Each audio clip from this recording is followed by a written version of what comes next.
Yes, please. Good afternoon. Very nice. Sit down, please.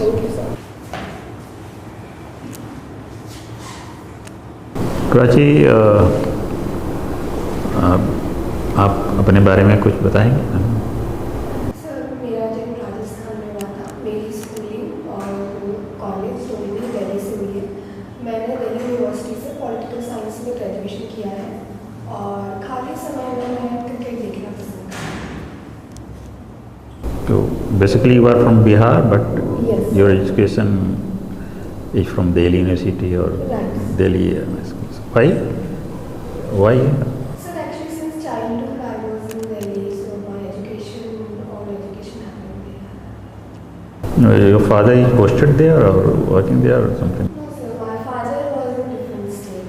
I was only there with a joint family. In Delhi there was a joint family, like Chacha and all. So I was there Where did you stay?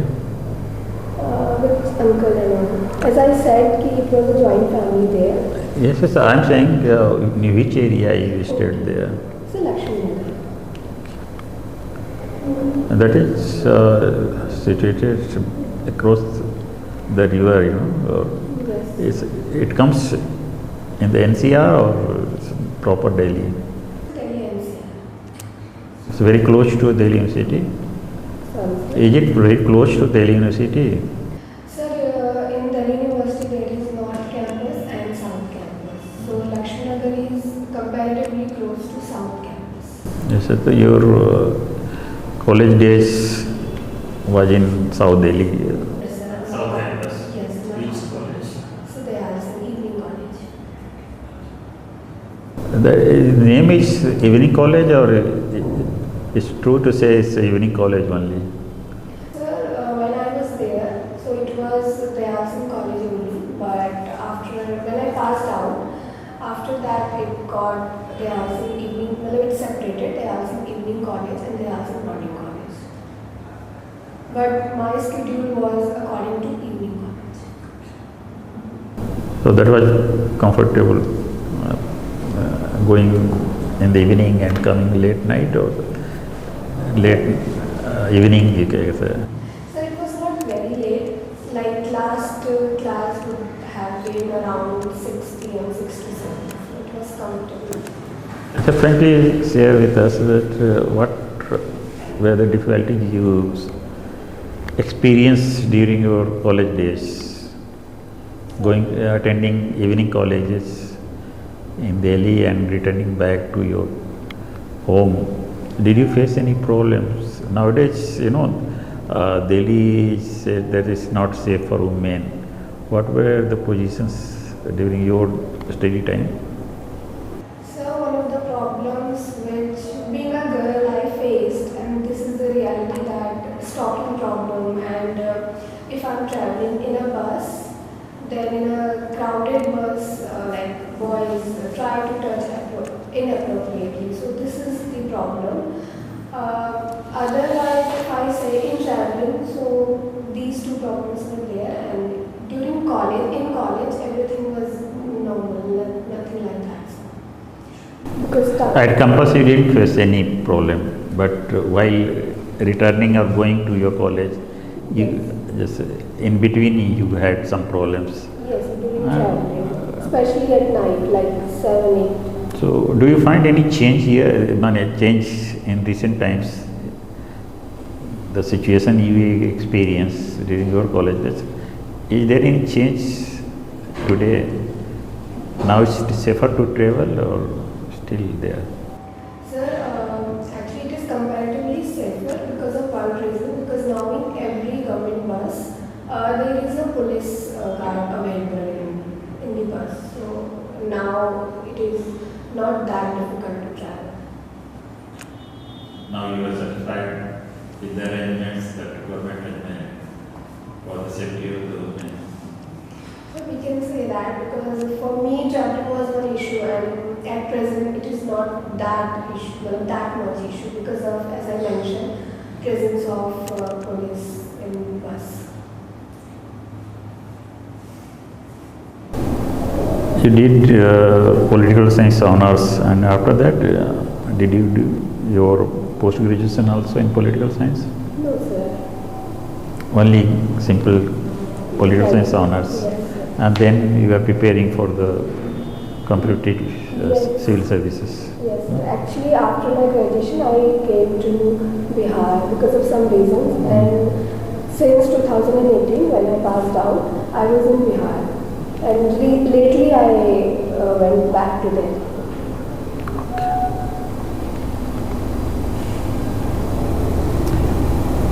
Why did you choose political science honors? Did you have any interest in political science, or just for the sake of study you opted for that?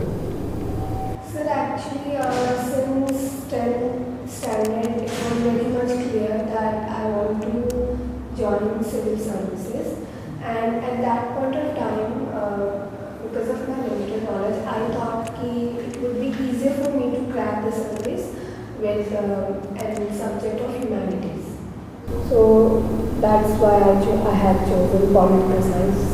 So you know about power and influence. Have you studied all these two topics? Power and influence.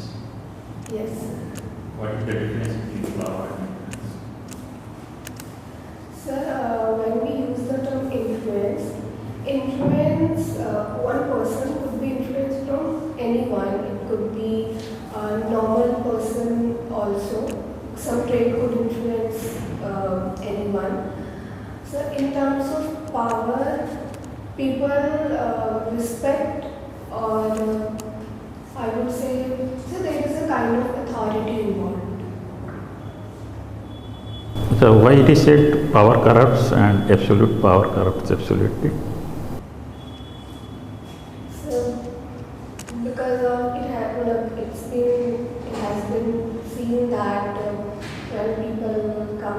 when people have power, they use it in a wrong way, or they do corruption and all. So, because of the experiences, it is being said. So what are the check and balances in the Indian constitution for that? So we have a concept of limited government in the constitution, and at the same time, so judiciary has a power of judicial review, so that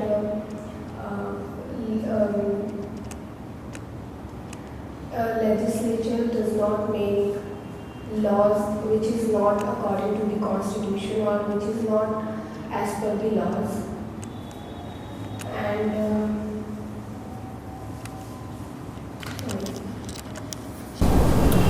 Okay, fine.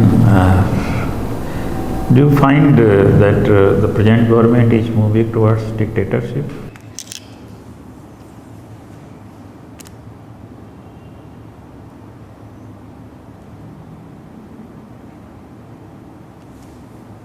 so it would be wrong to say that present government is moving toward dictatorship. So they have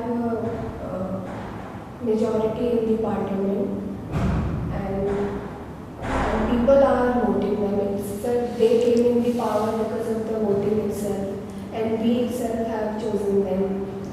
So I think they are representing us only. People are alleging, the opposition is alleging that we are moving to dictatorship. Earlier also people misutilize the provisions of the constitution. What are those provisions which make possibilities of dictatorship in India? What are the specific sections? Sir, especially these days, the power of governance are being misused because governance, because it's, so can I answer this? Yes. Don't feel comfortable, you can express your feeling Hindi also. Since you are from Delhi and if you are expressing Both language you can use. yeah. Sir actually मैं जो language use करूँगी वहाँ पे वो हिंदी करूँगी because मुझे लगता आप है हिंदी में बोलो। कंफर्टेबली आई कैन आप हिंदी में बोलो। Okay, whatever you can. The only thing that in which language you are very comfortable.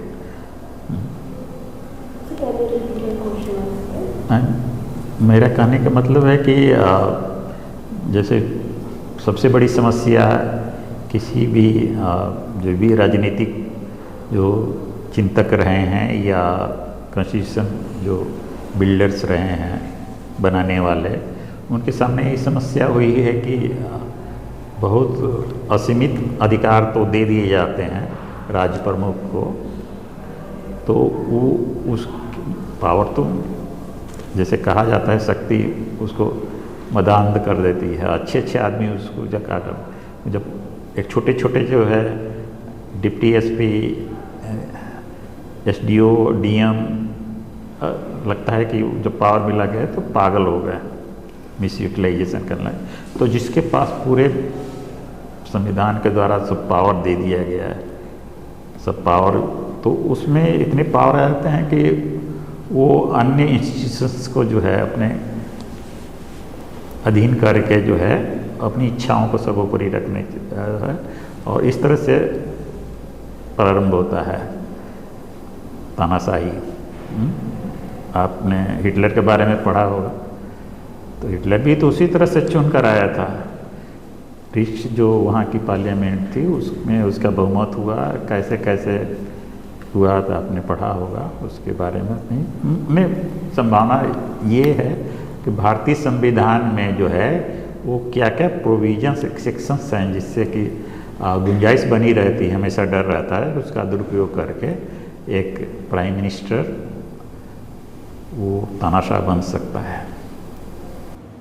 Sir Indian constitution में अगर हम बोले कि एक प्राइम मिनिस्टर सारी चीज़ें जो है सारी पावर स्पेशली प्राइम मिनिस्टर के अधीन नहीं होती है। हम अगर देखें तो पार्लियामेंट में लॉज बनते हैं और जो काउंसिल ऑफ मिनिस्टर्स है एक साथ मिलके लॉज बनाते हैं।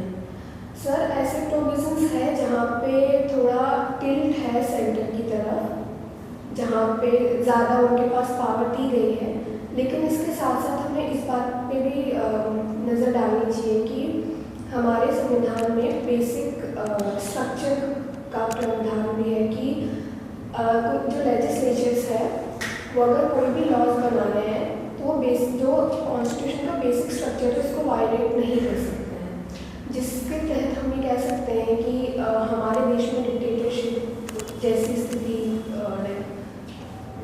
इस्टेब्लिश नहीं होगी। जिस और में मन धारा से लगता है इमरजेंसी पावर क्या है?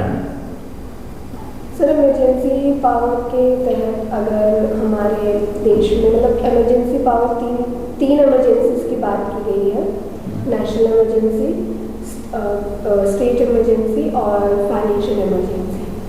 तो सर अगर अकॉर्डिंगली अगर कोई हमारे देश में इमरजेंसी आती है और वो जिस तरह की इमरजेंसी होती है उसी अकॉर्डिंग इन तीनों इमरजेंसी में से जो भी सूटेबल होती है वो इमरजेंसी वहाँ पे लागू की जाती है। राज्य में इमरजेंसी क्यों कब लगाई जाती है? सर राज्य में इमरजेंसी दो रीजंस की वजह से लगाई जा सकती है। एक, जब उस राज्य के गवर्नर को लगता है कि राज्य की स्थिति सही नहीं है तब वो प्रेसिडेंट को कह सकते हैं कि राज्य में प्रेसिडेंट रूल लगाने की ज़रूरत है। और सेकेंड इमरजेंसी सर तब भी लग सकती है जब सेंटर ने स्टेट को कुछ करने के लिए बोला है। जब सेंटर मानना चाहूँगी जब स्टेट सेंटर के डायरेक्शंस को फॉलो नहीं करती है उन केसेस में भी प्रेसिडेंट रूल लग सकता है। अभी लोगों को डर है कि वेस्ट बंगाल में न लग जाए, बिहार में न लग जाए। जम्मू कश्मीर के तो हालत देख चुके हैं, वहाँ धारा 370 हटा दिया गया। तो 370 कैसे हटा? वहाँ के राज्यपाल ने रिपोर्ट दिया, या अन्य राज्यों में इमरजेंसी है, वहाँ का राज्यपाल जो होता है केंद्र का भेजा हुआ प्रतिनिधि रहता है, जो जाकर वहाँ पर संसदीय परंपरा के अनुसार पहले तो कॉन्स्टिट्यूशनल हेड के रूप में काम करता है, लेकिन जब इमरजेंसी पीरियड में जाए तो ही becomes the real ruler of that state, isn't it?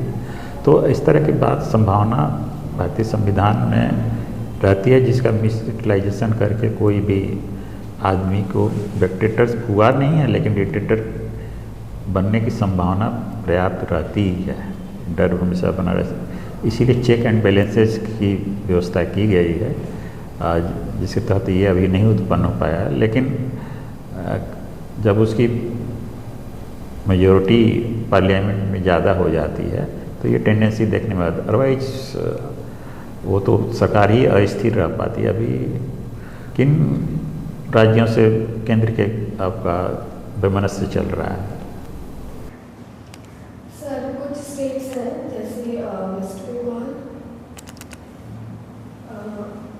Bihar, Kerala and Delhi भी। दिल्ली में क्यों? अभी हाल में क्या हुआ? सर अभी दिल्ली के लिए दिल्ली सर्विसेज बिल आया है, जिसके तहत जो राज्य की एडमिनिस्ट्रेटिव पावर्स है वो लेफ्टिनेंट गवर्नर के हाथ में। उसके पहले क्या हुआ था? प्रकरण क्यों लाना पड़ा ये बिल? पहले क्यों नहीं ला गया, अभी क्यों लाया गया? पहले भी तो बिल लाया जा सकता था, लेकिन बिल अभी क्यों आया, किस संदर्भ में आया? सर माफी चाहूँगी। सोशियोलॉजी में बताएं कि डिसंस्कृताइजेशन क्या होता है? सर डिसंस्कृताइजेशन। संस्कृताइजेशन बताएं। सर जब लोअर कास्ट के जो लोग हैं वो अपर कास्ट जो डोमिनेंट कास्ट है फॉर दैट मैटर उनके ट्रेड्स को इमिटेट करती है सोशल मोबिलिटी के लिए, तो इस कॉन्सेप्ट को संस्कृताइजेशन का कॉन्सेप्ट कहते हैं। सर मैं माफी चाहूँगी, मैं कैसे कर सकती हूँ? सर डिसंस्कृताइजेशन में शायद इसका ऑपोजिट फिनोमिना होगा। I am not sure. ठीक है, आप ये बताइए sociology thinker, senior sociology thinker सुना? सर सोशियोलॉजिस्ट थिंकर्स सबसे पहले फादर ऑफ इंडियन सोशियोलॉजी है जी.एस. बुरे sir, M N. Srinivas, A R. Desai sir, M N. Srinivas sir माफी चाहूँगी, A R. Desai sir, Yogendra Singh and sir Bihar के भी एक सोशियोलॉजिस्ट है इंदेश्वर पाठक सर।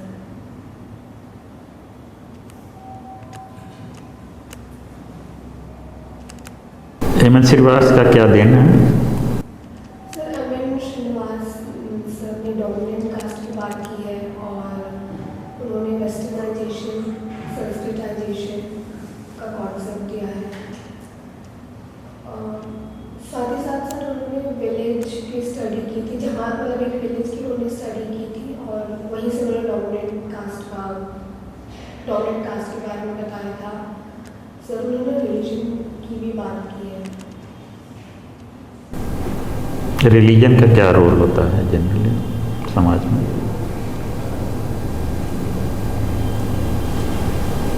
पॉजिटिव और नेगेटिव दोनों बताएं। सर आपने जो क्वेश्चन किया है वो एम.एन. श्रीनिवास सर के संदर्भ में किया है या नॉर्मल आपने पूछा? नॉर्मल। सर अगर हम रिलीजन के पॉजिटिव प्रभावों को देखें तो रिलीजन सोशल कोहेजन लाने में मदद करता है, एक कम्युनिटी को पास लाता है, साथ ही साथ सर कहीं ना कहीं डिस्ट्रेस करने में भी सहायता करता है। और दूसरी तरफ अगर हम उनके नेगेटिव प्रभाव की बात करें तो सर हमारे समाज में रिलीजन के नाम पे वायलेंस होता है,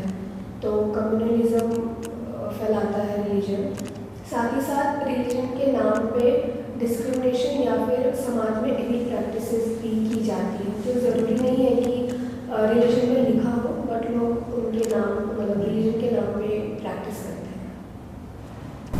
एक तरफ रिलीजन कोएक्सिस्टेंस लाता है जैसा आपने बताया, दूसरी तरफ आप बता रही हैं कि ये जो है सेपरेशन भी लाता है, तो दोनों में कॉन्ट्रडिक्शन नहीं है। कोएक्सिस्टेंस लाता है या तो एक तो सही है, लेकिन फिर डिसइंटीग्रेशन दूरियां भी पैदा करता है। किस संदर्भ में भारतीय संविधान क्या कहता है? सर, भारतीय संविधान के अकॉर्डिंग रिलीजन के लिए भारतीय संविधान ने सेक्युलरिज्म का कॉन्सेप्ट दिया है, जिसके तहत भारतीय संविधान ये कहता है कि भारत में जितने भी रिलीजियस ग्रुप्स हैं वो अपना रिलीजन जैसे वो प्रैक्टिस करना चाहे, प्रोफेस करना चाहे, वो कर सकते हैं। स्टेट का इंटरफेरेंस उसमें नहीं होता। ओके, जनरली कहा जाता है कि politics nothing but struggle for power and the international politics is also nothing but the extension of the domestic struggle for power. तो कैसा आप संबंध पाती हैं अपना इंटरनेशनल पॉलिटिक्स और नेशनल पॉलिटिक्स में? सर, आज के context yes yes, every context में कभी भी आप उदाहरण देख सकते हैं। आप प्रश्न को समझिए कि नेशनल पॉलिटिक्स एक तरफ, इंटरनेशनल पॉलिटिक्स हो, तो दोनों में क्या संबंध है? सर, अगर हम नेशनल पॉलिटिक्स की बात करें तो अगर नेशनल लेवल पे हम देखें तो और अगर इंटरनेशनल लेवल पे कंपेयर करना चाहें तो जिस तरीके से नेशनल लेवल पे भी रीजनल पार्टीज होती है और नेशनल पार्टीज होती है, अगर हम इसी संदर्भ को इंटरनेशनल कॉन्टेक्स्ट में रखना चाहें तो हम ये देख सकते हैं सर कि जैसे जो डिफरेंट कंट्रीज हैं, हम कह सकते हैं कि अगर हम उसको कंपेयर करते हैं नेशनल पॉलिटिक्स, तो जो यहाँ की रीजनल पार्टीज हैं हम उनको डिफरेंट कंट्रीज के जो रिप्रेजेंटेटिव है, जो पावर मतलब जो एक दूसरे का डिप्लोमेसी करते हैं, हम उनको रीजनल पार्टीज की तरह कंसिडर कर सकते हैं। ओके, अभी रिसेंटली जो है आप इस थियरी को जो है यूक्रेन की समस्या और अभी जो फिलिस्तीनी समस्या जो उभर कर सामने, इसमें कैसे रिलेशन ढूंढती हैं? कोई रिलेशन तारतम्य में नज़र आता है? सर, अगर हम माफी चाहूँगी, अगर हम इंडिया के कॉन्टेक्स्ट में भी देखें, जो पैलेस्टीन और इसराइल का रीसेंट जो मामला है सर, वो भी कहीं ना कहीं स्टेट्स को लेके ही है कि वो जो पर्टिकुलर प्लेस है जहाँ पे भी इसराइल का ज़्यादा कब्जा है, तो वो प्लेस बिलोंग किससे करता है। अगर हम उसी को इंडिया के संदर्भ में देखें तो सर, इंडिया के अंदर भी बहुत स्टेट्स में डिवीज़न हुए हैं। और अगर हम रिसेंट डिवीज़न की बात करें तो सर, आंध्र प्रदेश से अलग होकर तेलंगाना बना है, तो अगर हम उस कॉन्टेक्स्ट में देखें तो हम रिलेट कर सकते हैं सर, क्योंकि उनका भी जो मामला है वो अभी स्टेट को लेके ही और ये भी कहीं ना कहीं प्लेस को लेके ही थी। Fine fine Prachi, yes. अच्छा, आपका नाम है प्राची। प्राची किसी दिशा का भी नाम है? कौन सी दिशा है? Sir, east. ईस्ट। चारों दिशा का नाम बताइए। Sir, north. नहीं, सॉरी, प्राची के टर्म में बताइए। प्राची के साथ पश्चिम का भी कुछ नाम है? सर, माफी चाहूँगी। चार संस्कृत में नाम है। प्राची संस्कृत शब्द है ना? प्राची संस्कृत शब्द है, ओके। अच्छा, आप दिल्ली में रहती हैं, ठीक है। दिल्ली का पॉपुलेशन डेंसिटी क्या है कंट्री के हिसाब से? मतलब मैं और क्लियर कर देता हूँ, हाईएस्ट है या मिड लेवल है या लोअर लेवल पे है? हाईएस्ट है। कितना है? कितने % पर स्क्वायर किलोमीटर है? सर, एग्जैक्ट तो मैं अभी रिकॉल नहीं कर पा रही। अच्छा, बिहार को भी हम लोग कहते हैं हाईएस्ट डेंसिटी। यस। हाँ, तो बिहार का कितना पॉपुलेशन डेंसिटी है? सर, 1106 पर स्क्वायर। 1106। 06। अच्छा, तो 1106 कितना हुआ वो 1000 के टर्म में बताइए। सर 1106। ओके। अच्छा, बिहार का जीडीपी कितना है? सर अभी बिहार का जीडीपी अराउंड 10। सर आपने जीडीपी ग्रो। नहीं, मैंने रेट नहीं पूछा, अभी तो मैं जीडीपी पूछ रहा हूँ, फिर रेट भी पूछूंगा। चलिए बताइए कितना करोड़ है? ओके। जीडीपी ग्रोथ रेट क्या है? सर अभी अराउंड सर 10 to 12% के बीच में। मैं exactly you should know exactly what is the figure है ना। 2% का वेरिएशन बहुत ज़्यादा हो जाएगा, इसलिए you should know the exact figure. ठीक है। बिहार का एरिया कितना है? सर 2011 के सेंसस के अकॉर्डिंग 94,163 स्क्वायर किलोमीटर। अच्छा बताइए, फिर सेंसस होगा, ये देखा जाएगा तो क्या ये बढ़ जाएगा area, geographical area?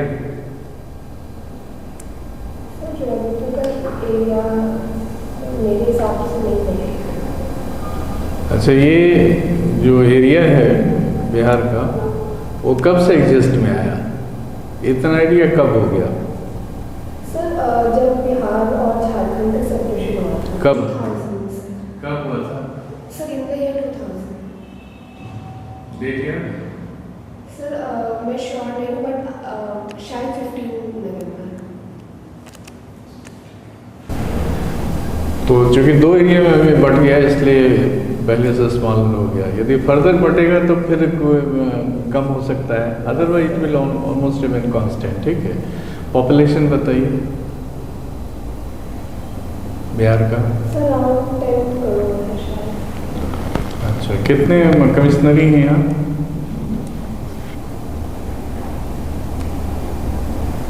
Sir divisions हाँ, कमिश्नर, हाँ डिवीजन से। Sir 9 division. डिस्ट्रिक्ट्स? सर 38। 38। कितने प्रमंडल हैं? Sub division? सर मैं थोड़ा कंफ्यूज हूँ, इधर 101 और 104।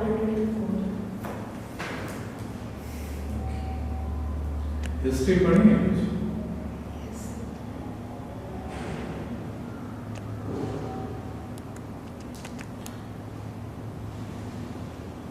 छोटी छोटी बातें पूछूंगा। पानीपत का फर्स्ट वार बताइए।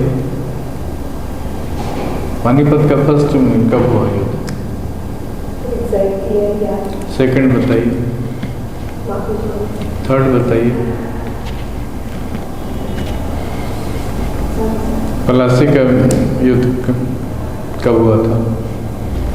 सर 1757। उसके बाद कौन सा युद्ध हुआ अंग्रेजों के साथ? सर बैटल कब हुआ? 1762। इसका क्या बेनिफिट मिला ब्रिटिशर्स को या इंडियंस को बेनिफिट मिला इन दोनों वार का? बैटल ऑफ बक्सर के वॉर के बाद 1765 में इलाहाबाद की ट्रीटी हुई थी, जिसके तहत ब्रिटिशर्स को दीवानी राइट मिल गया था, जो प्रेजेंट हमारा बिहार है, उड़ीसा और वेस्ट बंगाल।